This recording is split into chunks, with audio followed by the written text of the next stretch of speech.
Thank you for tuning into NDTV Profit. I am Vikas Srivastava. Today we have with us Vishal Kapoor, the CEO of Energy Efficiency Services Limited, a central government entity that's working or helping India achieve its net zero targets through its sustainable energy products. Today Mr. Kapoor will be talking to us about their existing products and projects as well as their futuristic plans. Welcome to NDTV Profit, Mr. Kapoor. Thank you, Vikas. Thank you for having me on your show. Yeah, my pleasure.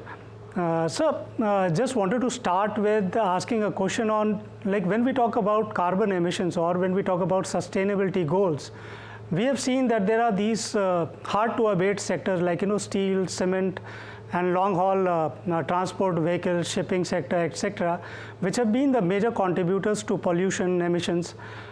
In comparison, when we talk about EESL products and projects, can you help our audience understand in terms of reducing emissions compared to other projects that government is running, how much these products and projects will contribute in terms of reducing the emissions? And also if we can talk about the potential that exists for these products and projects of EESL. Because if you see the best bang for the buck in emissions reduction lies in two specific areas.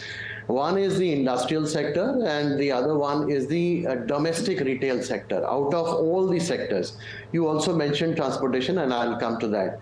So retail space, I was reading a report recently wherein it said that almost around 45% of the energy consumption actually goes into appliances sector across the world. And India is upwardly mobile, appliance uptake is on the high, and definitely, I mean, if the world is consuming almost 40 to 45% on appliances only, as opposed to the whole transportation sector that is consuming 21% of the energy. I think a lot of potential lies in the retail sector, and that's why we are increasing our footprint in the retail sector using various strategies like coming with energy efficiency marketplace, which will be a one-stop shop only for energy efficient appliances. In any case, we are doing that for institutional customers in bulk deals as well. But as a company, beyond this retail segment where a lot of latent potential exists, we are also working in a big way to electrify the public transport. You might be aware that electric buses, our subsidiary in the EESL group called CESL, is actually aggregating demand. We have already done almost 12,000 buses, and we are also currently underway with the PM Bus Seva electric bus bids. So in overall situation, in so far as the transportation sector as well as in the retail sector, we are going big on both these sectors. Apart from that, industry I mentioned is another big latent potential area. We believe that in big companies and big industries, basically energy efficiency is also cost efficiencies, and therefore a lot of work is already being done by them under the PAT scheme and other such measures. But the real latent potential lies in the MSME sector, and we are tying up with SIDBI under the tutelage of the Ministry of Small and Medium Enterprises, and we are coming out with a revolving fund to fund basic energy efficient projects in almost around 36 technologies. So this is about our immediate priorities. What is the kind of potential exist for these products that you spoke about? And also briefly, we can talk about this fund that you are talking. Yeah, so I mentioned to you the potential. I talked about 40 to 45% of the energy across the world is being consumed by appliances. And this is not all the appliances. These are only 20 major appliances that includes air conditioning. It also includes industrial motors.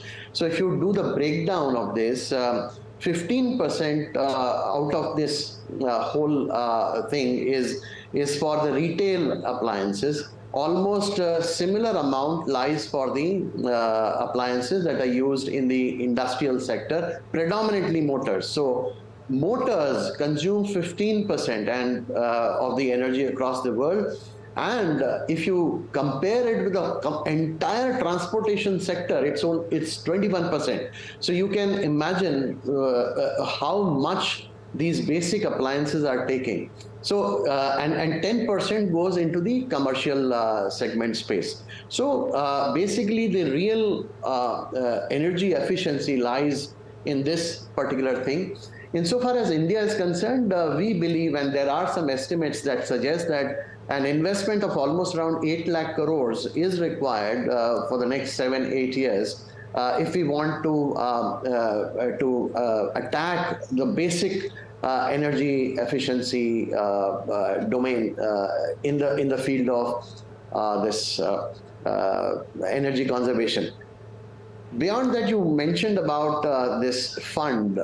This fund we are setting up along with the SIDBI. It's a revolving fund, and this fund basically will be used to provide loans to MSMEs against specialized 36 technologies, and the money will keep on coming back into this fund so that it becomes a revolving fund and a self-sustainable fund. We are looking at this fund. We will be starting with about an amount of almost 100 to 150 crores at the outset, and we'll look at how we can expand it further.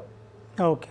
Okay. Now we all are aware about your the revolutionary products like LED and street light projects that you all started.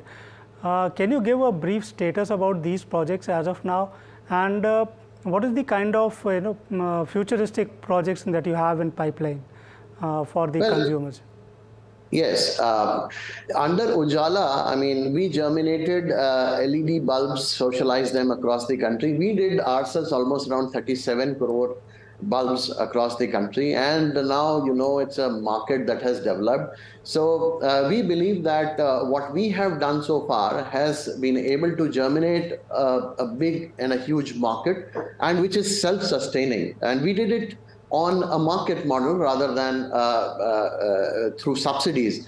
And ultimately, I mean, anything that operates through market models actually goes ahead on its own.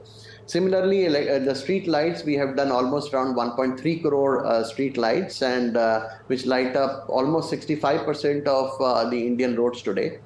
Going forward, you asked about what are the next big things. We believe that a humble fan that is there in every single household is one of the major equipment that require energy efficiency, and I'll explain it briefly. A normal fan consumes almost around 75 to 78 watts of electricity. It runs almost around 18 hours a day on an average across 8 to 10 months across the length and breadth of the country. BLDC fans are available today at 28 watts. 5-star fans are available less than 35 watts. Now, if you are able to socialize that, you can only imagine what kind of improvements that can take place. Another thing that we are looking at is electric motors. The market penetration of I3 level motors is currently around only 20 to 25%. We believe that there is a huge potential in going towards these self-sustaining models of changing motors across various industrial establishments. And then we are also going ahead with another level, that is I4 level of motors. So this, I believe, is going to give a big impetus to energy efficiency. Apart from that, super efficient air conditioners is again something that we are wanting to socialize across the market.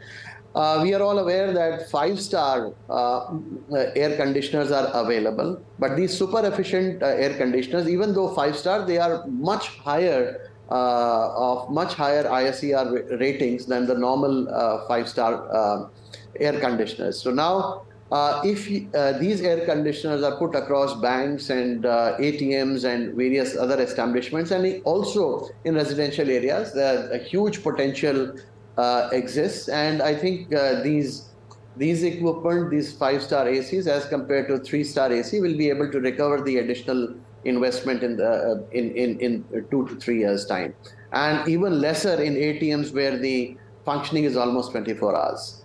At that point, I would like to end the show. So thank you very much for talking to NDTV Profit. It was our pleasure. Thank you, Vikas. Thank you.